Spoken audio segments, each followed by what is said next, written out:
اعمال زندگی بنائیں گے، اعمال سے حالات ٹھیک ہوتے ہیں، یہ بات ہمیں سمجھنا ہے۔ یہ جو جنید جمشید مرحوم، کیا اختتام اللہ نے اس کا کیا۔ یہ جنید جمشید کوئی تبلیغی بزرگ تھا کوئی بہت بڑا، یا کوئی بہت بڑا، یعنی میں آپ کو کیا بتاؤں میرے پیارو، لوگ مجھ سے آ کے کتنی شکایت کرتے ہیں جنید کی، لیکن جو جنید کی ٹی وی میں حرکتیں آتی تھی وہ بہت چھوٹے گناہ ہیں، بہت چھوٹے، لیکن جنید گناہ کبیرہ سے، جنید کے منہ سے میں نے کبھی غیبت ہی نہیں سنی میرے پیارو۔ اور غیبت کرنا زنا سے بڑا گناہ ہے۔ جو آدمی غیبت کرتا ہے، جھوٹ بولتا ہے، اللہ اس کا رزق روک دیتا ہے تقدیر کا۔ حدیث میں آتا ہے بعض گناہ تقدیر کے رزق روک دیتے ہیں، بعض گناہ ایسے ہوتے ہیں۔ میں نے جنید کے منہ سے کبھی بھی جنید کے، میں کہوں نا کہ جنید یار وہ انضمام تمہارے لیے ایسا کیسا، وہ کہا سعید بھائی صحیح تو کہہ رہا تھا، میں ہے بھی تو ایسا، کبھی اسے ریٹیلیشن میں جواب نہیں دیا کہ انضمام کی ایسی کی تیسی ہے۔ میرے پیارو 4-5 گھنٹے روزانہ اللہ کو بولتا تھا۔ جو مخلوق میں اللہ کو بولے گا، پھر دیکھو اللہ اس کا مخلوق میں کیسا موت پر اس کا تعارف کراتے ہیں۔ اگر اللہ اس کا تعارف یہیں شروع کر دیتا وہ تو پھٹ جاتا، پاگل ہو جاتا، پتہ نہیں کسی غلط لائن پہ چلا جاتا۔ اللہ نے پوری دنیا کو دکھایا دیکھو یہ ناچنے گانے والا تھوڑے دین پہ تھا، تھوڑے دین پہ۔ میں اور جنید جمشید ہمارا دین تو کمزور ہے، ہمیں کتنے سال ہوئے ابھی، کچھ بھی نہیں، کبھی ہم یہاں غلطی کبھی وہاں غلطی، جیسے بیٹسمین ہوتا ہے نا نیا نیا، کبھی سلپ میں آؤٹ کبھی ادھر آؤٹ، تو ہم تو آئے دن آؤٹ ہو جاتے ہیں۔ ذرا سی لڑکیاں آ جائیں تو آنکھیں آؤٹ ہو جاتی ہیں، ذرا سا ماحول غلط ہے تو کان آؤٹ ہو جاتے ہیں، ذرا سا ماحول ہے کبھی زبان آؤٹ ہو جاتی ہے۔ ہم تو ڈیلی ہماری گلی اڑتی ہے، لیکن اس ٹوٹے پھوٹے دین پہ اللہ نے پوری دنیا میں جنید کے نام کو زندہ کیا، اور اس کی حیاتی میں لوگ کم ہدایت پہ آ رہے تھے، اللہ نے اس کی موت سے لوگوں کو زیادہ ہدایت دے دی۔ میرے پیارو اعمال سے دنیا بھی بنے گی، اور جنید جمشید کی دنیا ختم نہیں ہوئی۔ میں جنید کو جانتا ہوں 90s سے، جنید کیا صرف پاکستانیوں میں جو اردو جانتے ہیں، جنید کو ویسٹ میں مشہور تھوڑی آدمی تھا۔ ہمارا تو انٹرنیشنل سپورٹس ہے، انگلینڈ، آسٹریلیا، ہر جگہ انضمام الحق کا نام بہت زیادہ ہے، کیونکہ انٹرنیشنل سپورٹس ہے نا۔ یہ تو نعت اور یہ گانے تو سب پاکستانی اور جو اردو جانتے ہیں، لیکن میرے پیارے دوستوں اللہ نے اس کی آخرت بھی بنائی، اور دنیا اللہ نے اس کو وہ عطا کی جو جنید کی سنگنگ میں اس نے خواب بھی نہیں دیکھا تھا۔ 100 سے زیادہ دکانیں تو اس کی پاکستان میں۔ حج پہ جاؤ تو جے جے جے جے جے جے، جہاں جاؤ جنید جمشید جے۔ جنید جمشید کو شوق تھا، وہ دعا مانگتا تھا اللہ میرا پوری دنیا میں نام مشہور کر دے، اور میرا موت پہ بھی نام مشہور کر دے۔ دیکھو جب انسان اللہ کا کام کرتا ہے نا، پھر اللہ اس کا کام کرتے ہیں۔ جنید جمشید ایسے بیٹھا شب جمعہ میں چترال میں بیان کر رہا تھا، بیان کر کے ایک دم رک گیا، پتہ نہیں کیوں رکا، کہتا میں دعائیں کراؤں گا اپنے لیے، یہ سارا مجمع میرے لیے دعا کرے۔ تو جنید جمشید نے ایک دعا کی کہ اے دعا کرو اے اللہ مجھے اپنے رستے کے شہادت کی موت دے۔ پورے مجمع نے زور سے کہا آمین۔ دیکھو اللہ تعالیٰ نے اس کو شہادت کی موت بھی دے۔ میرے پیارو اللہ ہمارے کام کرے گا اگر ہم، دیکھو کیا کہا، عجیب بات کہ اے ابن عباس تو اللہ کے دین کی حفاظت کر، جب 24 گھنٹے اللہ کو اپنے ساتھ پائے گا۔ اے ابن عباس تو اللہ کے دین کی حفاظت کر، اللہ تیری حفاظت کرے گا۔ میرے پیارو ہمارے اعمال ہمارے حالات ٹھیک کریں گے۔ اللہ کی قسم پوری دنیا میں حالات خراب ہیں، پوری دنیا میں حالات اور دن بدن خراب ہو رہے ہیں۔ اگر ہم اعمال پہ نہ آئے، اب تو اللہ نے یہ میڈیا پہ اتنے لوگ آ گئے، یہ مشتاق احمد، یہ انضمام، یہ ہاشم معاملہ، ہاشم معاملہ اپنے ملک کا سب سے عزت والا سٹیزن ہے، مجھ سے لمبی داڑھی ہے اس کی میرے پیارے۔ اور میں جب ساؤتھ افریقہ گیا ڈربن میں، تو میں نے ہاشم کے، جب میں وہاں ادھر میری بات تھی، اس میں 90% نان مسلم تھے، تو ہاشم ابھی بھی جہاز سے اترا تھا انڈیا کا ٹور کر کے، 1.5 مہینے کا سفر کر کے، تو موبائل آن ہوا تو اس کے دوست نے کہا کہ تمہیں گھر چھوڑو، تمہارے بیوی بچے آئے ہوئے، کہتے ہیں اور یا سعید انور کا وہاں بیان ہے اسٹیڈیم میں، وہاں جاؤ گے؟ کہا میں آ رہا ہوں، بیوی بچوں سے مل کے بیان سن کے پھر گھر جاؤں گا۔ وہاں آیا، بھائی جنید بھی ملے، اس نے بات سنی، تو میں نے اس کے جو کرکٹرز تھے نا اس سے پوچھا کہ ہاشم تم سارے نان مسلم، ہاشم کا کیا افیکٹ ہے تم پہ؟ کہتے ہیں یار جب بھی ہم میچ ہارتے ہیں یا ہمیں پریشانی آؤٹ ہوتے ہیں یا گندا کھیلتے ہیں، ہم ہاشم نا یہ نماز پڑھتا ہے قرآن پڑھتا ہے، ہم اس کے چہرے کو دیکھتے ہیں، اس کے چہرے کو دیکھ کے ہمیں اتنا سکون ملتا ہے، ہم سوچتے ہیں اس کے اندر کتنا سکون ہوا۔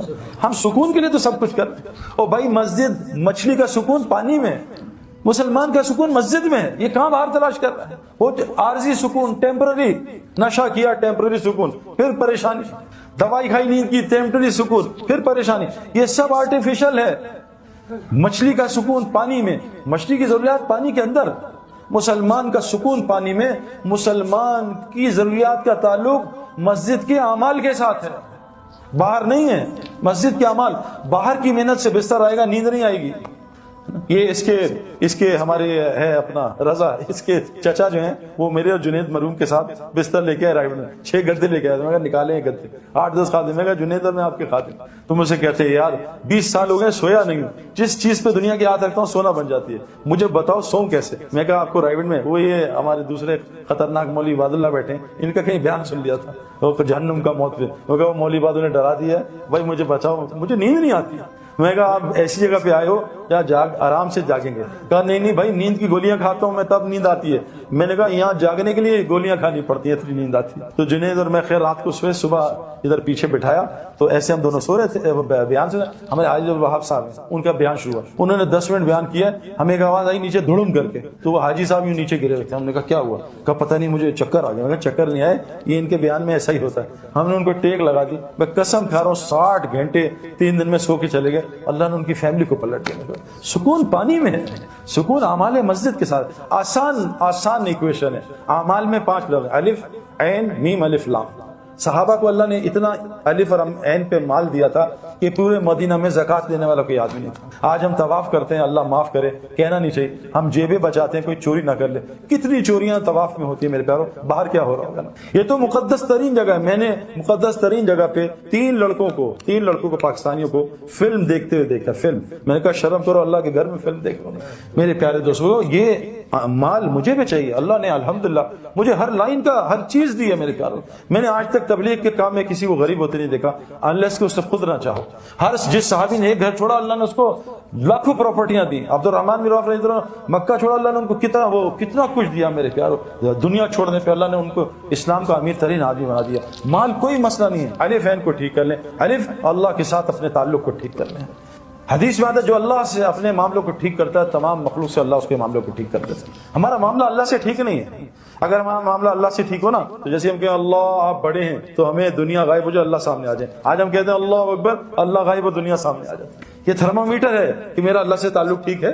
یہاں کوئی D I G S H O S P بلا لے اور ہمیں ادھر دیکھیں تو وہ کیا کرے گا؟ آج ہمارا اللہ سے تعلق ٹھیک نہیں ہے، اس لیے تو نماز سے کام ہی نہیں بن رہے۔ اللہ تو ایمان والوں کے دوست ہوتے ہیں، آج ہماری اللہ سے کیا دوستی ہے؟ کچھ بھی اللہ سے نہیں کرا سکتے، مخلوق سے مانگتے ہیں جا کے۔ تو فرمایا ابن عباس جب بھی سوال کرنا صرف اللہ سے کرنا۔ آج ہم ساری دنیا سے سوال کر رہے ہیں، اللہ سے نہیں، کیوں؟ اللہ سے لینا نہیں آتا۔ حضور صلی اللہ علیہ وسلم فرمایا جو مخلوق سے مانگے گا اللہ اس کو بڑا فقیر بنائے گا، اور قسم کھائیے جو صدقہ کرے گا اللہ اس کا مال بڑھائے گا۔ اللہ سے تعلق ٹھیک کر لیں میرے پیاروں، اللہ وہ دنیا بنائے گا، آخرت ہم سوچ بھی نہیں سکتے۔ اللہ سے تعلق رہیں گے، جو آج اس ماحول میں، اس میں اللہ سے تعلق تھوڑی ٹھیک ہوگا۔ یہاں نماز پڑھی، وہاں 4 لڑکیاں دیکھی، گیا سارا تعلق۔ مسئلہ ہے میرے پیاروں۔ میرے گھر ایک لڑکا آیا، مسجد میں ملا، شہید بھائی آج کل چور ڈاکو بہت آ رہے ہیں ڈیفینس میں، کوئی تعویذ دیں میں لٹکا لوں تاکہ چور نہ آئے، گھر میں لٹکا لوں۔ میں کہا اگر چور نے 10 تعویذ لٹکائے ہوئے پھر کیا ہوگا؟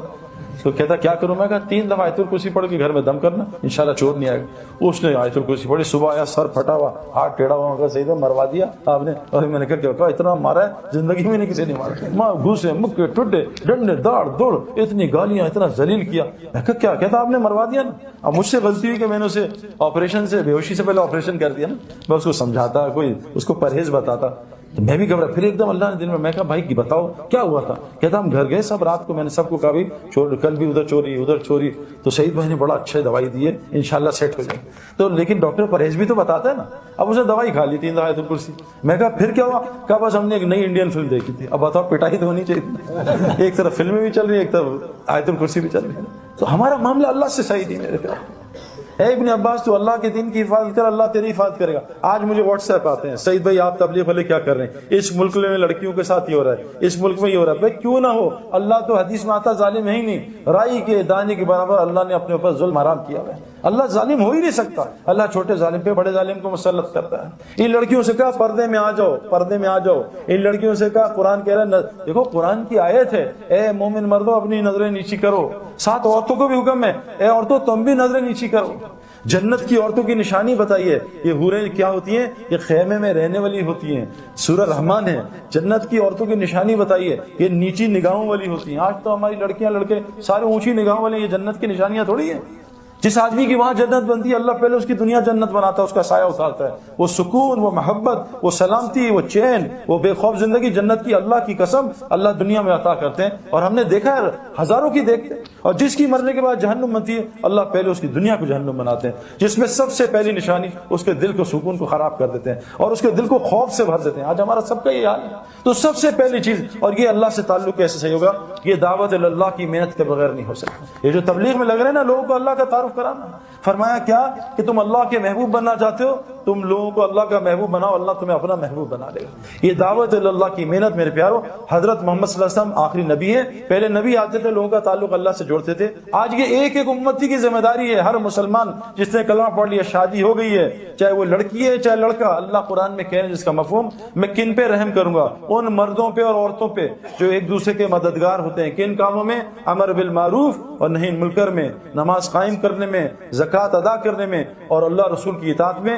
جو یہ چار کام کرے گا اللہ کہہ رہے ہیں میں ان پہ رحم کروں گا۔ آج ہم کس پہ ایک دوسرے کی مدد کر رہے ہیں؟ آؤ میں نے موبائل کی شاپ کی ہے اس کی دعوت، آؤ میں نے کپڑے کی شاپ کھولی ہے اس کی دعوت۔ آج ہم لوگوں کو اللہ کی طرف نہیں بلا رہے۔ میرے پیارو، ایمان بنانے کے لیے اللہ سے تعلق ٹھیک اس امت کے لیے ضروری ہے۔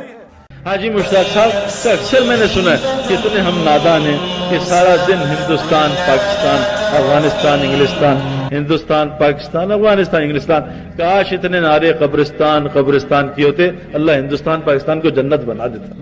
اصل تو قبرستان ہے میرے پیارو، ہم تو کرائے کا مکان ہے، ہمارا اصل گھر تو وہ قبرستان ہے، کسی دن بھی اللہ نکال دیں گے۔ کسی دن ایک آدمی اعلان کر رہا ہے، جیسے مولوی صاحب نے اعلان کیا کہ سعید بھائی آئے ہوئے ہیں، ایک امام صاحب کو مؤذن صاحب نے اعلان کیا کہ آج ظہر میں چودھری صاحب کا جنازہ ہے، کھڑے ہو کے سب نے کہا، سب نماز جنازہ میں آ گئے، جب آئے تو پتہ چلا 2 جنازے ہیں، کبھی یہ دوسرا کس کا ہے؟ کہ جس نے اعلان کیا تھا اس کا جنازہ ہے۔ ہمارا بھی جنازہ ہونے والا میرے پیارو۔ میں ایک جگہ کراچی میں بات کر رہا تھا، 3 سامنے نوجوان علماء بیٹھے تھے، میں یہاں سے نکلا وہاں سے نکلے، تینوں کو کسی نے آ کے وہاں سے مار دیا، ان کو کیا پتا تھا آخری دفعہ بیان سن رہے ہیں۔ میرے پیارو، ہم سب مرنے والے ہیں، اور 50,000 سال کا یہ قیامت کا دن ہے، یہ جوک نہیں ہے میرے پیارو، اللہ کے سامنے کھڑا ہونا ہے۔ 50,000 سال کا میرے پیارو، اللہ ہم سے کچھ ڈیمانڈ کر رہے ہیں، کیوں بھیجا تمہیں؟ تمہارا مقصد کیا ہے؟ اتنی ضروریات میں اندھے ہو گئے کہ میں ڈاکٹر بن جاؤں، بس مقصد ہی کو بھول گئے۔ اتنی ضروریات میں اندھے کہ میں ایک دفعہ بس بزنس سیٹ کر لوں، مقصد سے ہی اندھے میرے پیارو۔ اللہ کے نبی نے فرمایا جو دنیا کو مقصد بناتا ہے اللہ اس پہ ایسا فخر مسلط کرے گا پھر وہ کبھی غنا کو نہیں دیکھے گا، اللہ اس کو ایسا مصروف کرے گا وہ کبھی فراغت کو نہیں دیکھے گا، اللہ اس کو اتنا غمگین کرے گا وہ کبھی خوشی کو نہیں دیکھے گا۔